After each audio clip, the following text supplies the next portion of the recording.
Robert ஜான்சனும் அவரது மனைவி Sheila ஜான்சனும் 400 million டாலர்கள் சொத்து மதிப்புடையவர்கள் என சொல்லுறாங்க. ரொம்ப நெருக்கடியில உள்ள கம்பெனில முதலீடு செய்யும் பிரைவேட் கம்பெனியான கோர்செயர் கேபிட்டலின் ஓனர் ராபர்ட்.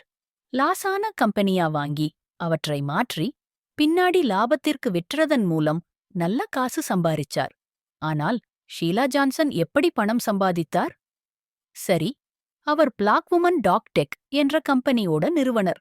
ஆனா அதுதான் அவரை பணக்காரராக்குவதில்லை.